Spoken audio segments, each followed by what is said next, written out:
सभी का हमारे YouTube चैनल में स्वागत है। आज हम कक्षा 12वीं की ज्योग्राफी का चौथा अध्याय विश्व जनसंख्या संरचना के बारे में पढ़ेंगे। यह इसका पहला पार्ट है। अगर दोस्तों आप इस अध्याय की PDF नोट्स प्राप्त करना चाहते हैं तो नीचे डिस्क्रिप्शन में इसकी लिंक दे रखी है, वहाँ जाकर इसके PDF नोट्स प्राप्त कर सकते हैं। चलो दोस्तों शुरुआत करते हैं अभी जनसंख्या संरचना से। जनसंख्या संरचना का अध्ययन किसी भी क्षेत्र के प्रादेशिक विकास नियोजन के लिए अत्यधिक महत्वपूर्ण होता है। कि जनसंख्या संरचना का अध्ययन करना इसलिए महत्वपूर्ण होता है कि किसी प्रादेशिक विकास कि किसी क्षेत्र का विकास के एक प्लान बनाने के लिए इसका महत्वपूर्ण अध्ययन करना पड़ता है। जनसंख्या संरचना के अंतर्गत सामान्यतः आयु वर्ग, स्त्री पुरुष अनुपात, व्यवसाय, ग्रामीण तथा नगरीय जनसंख्या, साक्षरता आदि पहलुओं का अध्ययन किया जाता है। कि इसमें आयु वर्ग के अंतर्गत बाकी युवा वर्ग, युवा, प्रौढ़ और वृद्ध जनसंख्या किस प्रकार से पाई जाती है, स्त्री पुरुष अनुपात जिसे लिंगानुपात, व्यवसाय किस प्रकार का है, व ग्रामीण और नगरीय जनसंख्या और साक्षरता आदि पहलुओं का अध्ययन किया जाता है। इसके प्रमुख घटक पहला है आयु संरचना। बाकी आयु संरचना आयु के अनुसार उन्हें 3 भागों में विभाजित किया जाता है, युवा, प्रौढ़ और वृद्ध जनसंख्या के रूप में। दूसरा है लिंगानुपात स्त्री और पुरुषों के मध्य का अनुपात। तीसरा जनसंख्या संगठन, वहाँ जनसंख्या का संगठन किस प्रकार का है। चौथा है साक्षरता का अर्थ है दोस्तों भारत में साक्षर उसको माना गया है जो अपने हस्ताक्षर कर सकता है। पांचवा है व्यावसायिक संरचना हो गया। अभी इसमें पहला हम भाग पढ़ेंगे आयु संरचना, पहला घटक। आयु संरचना के अंतर्गत किसी भी देश या प्रदेश में पाए जाने वाले विभिन्न आयु के लोगों का उनकी उम्र के अनुसार वर्गों में रखकर अध्ययन किया जाता है। कि आयु संरचना के अंतर्गत किसी देश या प्रदेश में पाए जाने वाले विभिन्न आयु के लोगों का उनकी उम्र के अनुसार वर्गों में विभाजित करके उनका अध्ययन किया जाता है। इस हिसाब से जनसंख्या को 3 भागों में विभाजित किया जाता है। पहला है 0 से 14 जिसे युवा वर्ग में रखा गया है। दूसरा है 15 से 64 जिसे प्रौढ़ वर्ग में रखा गया है। और 65 से ऊपर की आयु वालों को वृद्ध माना जाता है। इनमें यह विभाजन जनसंख्या की आयु संरचना कहलाता है। कि यह जो विभाजन किया जाता है 0 से 14, 15 से 64 और 65 से ऊपर की आयु के लोग, यह विभाजन जनसंख्या की आयु संरचना कहलाता है। वृद्ध जनसंख्या वर्ग में 65 से ऊपर की जनसंख्या आती है। विश्व स्तर पर पाए जाने वाले 3 आयु वर्ग निम्नलिखित विशेषताओं को प्रकट करते हैं। कि विश्व स्तर पर ये 3 जो आयु वर्ग पाई जाती है वो विशेषताएं प्रकट करती है। कि कई युवा वर्ग ज़्यादा होते हैं, कई इस प्रकार से। पहला है विश्व की कुल जनसंख्या का 35% युवा वर्ग है। कि विश्व में जितनी भी जनसंख्या पाई जाती है उसका 35% युवा वर्ग पाई जाती है जो 0 से 14 वर्ष की आयु से संबंधित है। विश्व स्तर पर इसमें प्रादेशिक विभिन्नताएं देखने को मिलती है। कि विश्व स्तर में अलग अलग क्षेत्रों में इसमें विभिन्नताएं देखने को मिलती है। कई युवा वर्ग का प्रतिशत कम है तो कई ज़्यादा है, इस प्रकार से। इसी प्रकार से हमने विकसित देशों में 18.3% पाया जाता है, तो वही विकासशील देशों में 32.2% जनसंख्या इस आयु वर्ग से जुड़ी हुई है। जिन देशों में जन्म दर उच्च होती है वह इस वर्ग में जनसंख्या का प्रतिशत अधिक है।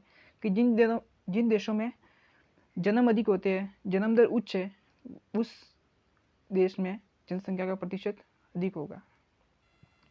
दूसरा है प्रौढ़ आयु वर्ग को 15 से 64 की आयु वाली जनसंख्या को दूसरे वर्ग में रखा जाता है। यह जनसंख्या दूसरे वर्गों से अधिक होती है, इसमें जनसंख्या बहुत अधिक होती है।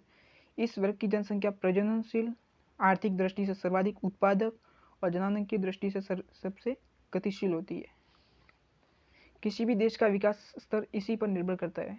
कि जो कोई भी देश होता है उसका विकास, उसका डेवलप इन्हीं जनसंख्या के आयु वर्ग के ऊपर डिपेंड करता है। तीसरा है वृद्ध आयु वर्ग की जनसंख्या ऐसे देशों में अधिक पाई जाती है जहाँ जननांगीय विकास क्रम पूरा कर लिया हो। हमने तीसरे अध्याय में जननांगीय चक्र पढ़ा था, जननांगीय सिद्धांत पढ़ा था। यह जनसंख्या उन क्षेत्र में पाई जाती है जहाँ जननांगीय चक्र से बाहर हो गया, उन्होंने अपना जननांगीय चक्र पूरा कर लिया हो, विकास क्रम को पूरा कर लिया। अधिकांश विकसित देश इस वर्ग से जुड़े हैं। अभी है लिंगानुपात, स्त्री और पुरुष के मध्य संतुलन का सूचक होता है। लिंग अनुपात ज्ञात करने हेतु प्रति 1000 पुरुषों पर स्त्रियों की संख्या से ज्ञात किया जाता है। कि लिंगानुपात को ज्ञात करने का क्या है, प्रति 1000 पुरुषों पर स्त्रियों की संख्या से ज्ञात किया जाता है। सामान्यतः विश्व के लगभग सभी देशों में पुरुष जन्म स्त्री जन्म से अधिक होता है, कि पुरुषों का जन्म स्त्रियों से भी अधिक होता है। जिन प्रदेशों में लिंग भेदभाव अनियंत्रित होता है वहाँ लिंगानुपात निश्चित रूप से स्त्रियों के प्रतिकूल होते हैं। कि ऐसे भी बहुत से देश है जहाँ स्त्रियों के जन्म होते ही उन्हें मार दिया जाता है, तो जिससे क्या पुरुषों की जनसंख्या अधिक हो जाती है। तो यह लिंगानुपात निश्चित रूप से स्त्रियों के प्रतिकूल होता है। विश्व के विभिन्न देशों में ग्रामीण नगरीय लिंगानुपात में भी अंतर पाया जाता है। पश्चिमी देशों के ग्रामीण क्षेत्रों में पुरुषों की संख्या स्त्रियों से अधिक पाई जाती है। जो पश्चिमी देश होते हैं वहाँ पुरुषों की संख्या स्त्रियों से अधिक पाई जाती है, जबकि नगरों में स्त्रियों की संख्या पुरुषों से भी अधिक पाई जाती है। इसका कारण स्त्रियों का रोजगार के नगरों की और प्रवास करना। विश्व के कई ऐसे देश हैं जहाँ स्त्रियों की संख्या पुरुषों के अनुपात में अधिक है। कि विश्व में ऐसे कई देश हैं जहाँ स्त्रियों की संख्या पुरुषों के अनुपात में भी अधिक है, कि पुरुषों से भी अधिक जनसंख्या पाई जाती है। और कई ऐसे देश हैं जहाँ स्त्रियों के अनुपात में पुरुषों की संख्या अधिक है। लिंगानुपात की इस भिन्नता के कारण विश्व को 4 भागों में विभाजित किया जा सकता है। पहला, स्त्री अधिकता वाले देश, कि जहाँ स्त्रियों की अधिकता है।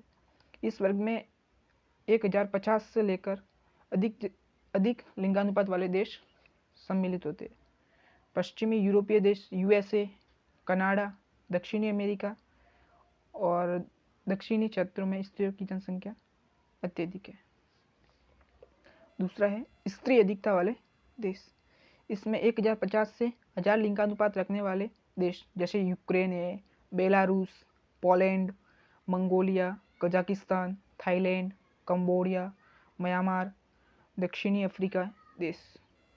तीसरा है पुरुष साक्षरता वाले देश। इस देशों में लिंगानुपात 1000 से 950 के मध्य पाया जाता है। इसमें न्यूजीलैंड, चीन, कोरिया, मैक्सिको, ब्राज़ील, ईरान और क्यूबा देशों में पुरुषों की अधिकता है। अब चौथा आता है अत्यधिक पुरुष अधिकता वाले देश, जहाँ पुरुषों की संख्या सबसे ज़्यादा पाई जाती है। विश्व के कई ऐसे देश हैं जिनमें 950 से भी कम लिंगानुपात पाया जाता है। भारत इस वर्ग का मुख्य प्रतिनिधित्व करने वाला देश है, जहाँ घटता लिंगानुपात जनसंख्या के असंतुलन के लिए चिंताजनक है।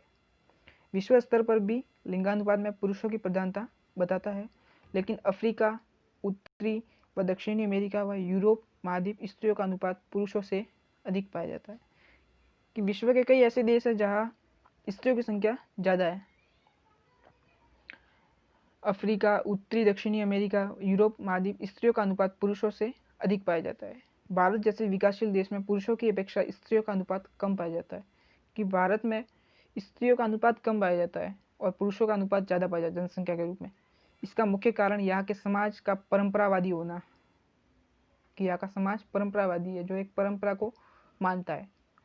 स्त्रियों में शिक्षा, रोजगार, अवसर, सुरक्षा तथा समाज में उचित स्थान प्राप्त नहीं होना इसके प्रमुख कारण है। इसका भारत में स्त्रियों के अनुपात का कम होने का महत्वपूर्ण कारण है, यह माना जाता है कि बच्चा पैदा होगा तो वो माँ बाप की सेवा करेगा, लेकिन स्त्रियाँ तो पराए घर के होती है। इस बात को ध्यान में रखते हुए उसकी जन्म होते ही उसकी हत्या की जाती है। अब तो यह बहुत कम हो गया है, अभी उनकी स्थिति बहुत ठीक होने लगी है।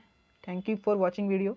अगर आपको यह वीडियो अच्छा लगा हो तो लाइक कीजिए, शेयर कीजिए, कमेंट कीजिए, और अभी तक आपने इसे सब्सक्राइब नहीं किया है तो सब्सक्राइब कीजिए और click a bell icon. Thank you.